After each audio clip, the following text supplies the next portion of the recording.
جنگ باور نکردنی شفیق مرید با نغمه دامادش. دلیل این درگیری لفظی نغمه با شفیق مرید چی بوده است؟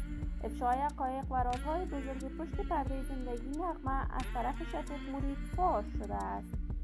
نغمه در کدام کشور زندگی می کند و دلیل دوری وی از هنر موسیقی چی بوده است؟ من در این ویدیو پیرامون حقایق همین ماجرا خواهم پرداخت.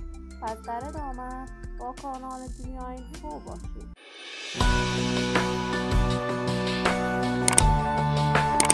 سلام و سلامتی ایام مقامتان با شما را خوش آمدید میگم به یکی دیگر از ویدیوهای جذاب کانال دنیای اینفو. برای دوست شدن با این کانال علامت سابسکرایب را فشار بدید تا از ویدیوهای دیگر کانال دنیای اینفو هم آگاه شوید. نغمه یکی از هنرمندان فولکلور قدیمی و سابقه‌دار افغانستان بوده است. وی از ولایت زیبای کندهار، مادر پشتون و پدر فارسی زبان دیده به جهان گشود.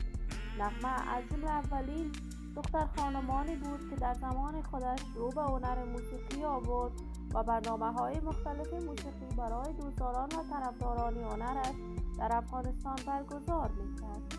نغمه کنسرت‌های متعددی برای دوستداران هنرش در افغانستان و حتی خارج از افغانستان برگزار می‌کرد. نغمه در سن نوجوانی با منگل ازدواج کرد.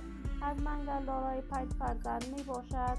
بعد از رفتنش به کشور کانادا از همسرش منگل جدا شد و بار دیگر ازدواج کرد. ازدواج دوم نغمه هم دیر نپایید و از هم جدا شدند. نغمه آهنگ‌های فراوانی به زبان پشتو و دری برای دوستداران هنرش سروده است. یکی از دختران نغمه و منگل همسر شفیق مرید بوده است. این روزها بگو مگوهای فراوانی در صفحات مجازی درس کرده است که نغمه با شفیق مرید درگیری لفظی انجام داده است، ولی تاکنون حقیقت این ماجرا از طرف خانم نغمه تایید نشده است. ولی نغمه دیر مدت زمانی می شود دیگر آهنگی برای دوستداران و طرفدارانش نشر نکرده است.